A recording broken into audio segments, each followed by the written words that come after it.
Well, when we came this morning, we intended to play today, and then events started happening with concerns about players and contracting the virus.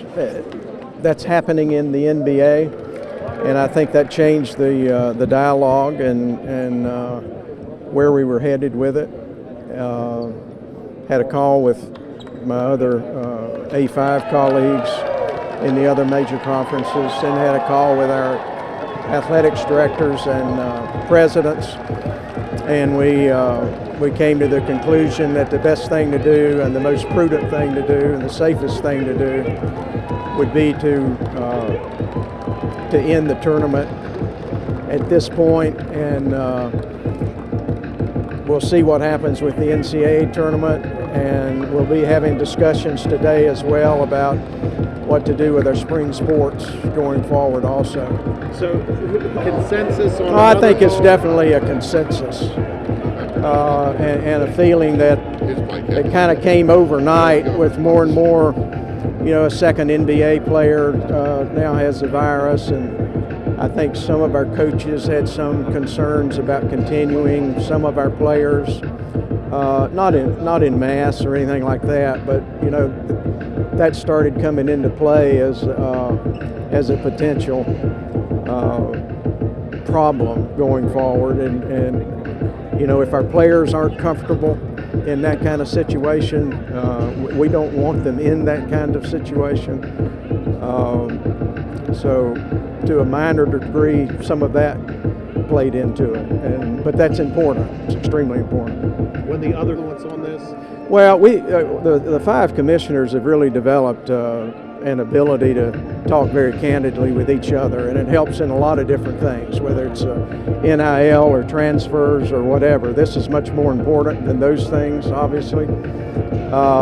So having that dialogue together, anytime one of the five conferences has announced what they're doing the last 2 days, we've all arrived there together. It's just a question of when somebody announces it.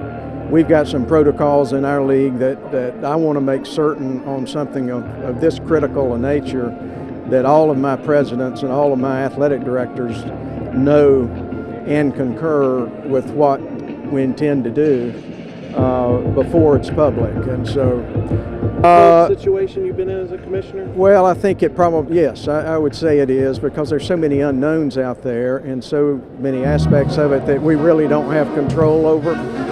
And so you do the best you can with the information that you have at the time you have it. And this is an extremely fluid, changing set of dynamics, and I feel certain that will continue.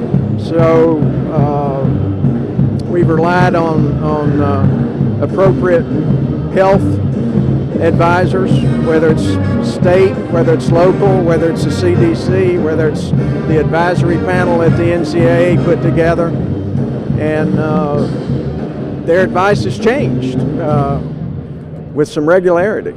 So it's an extraordinary situation.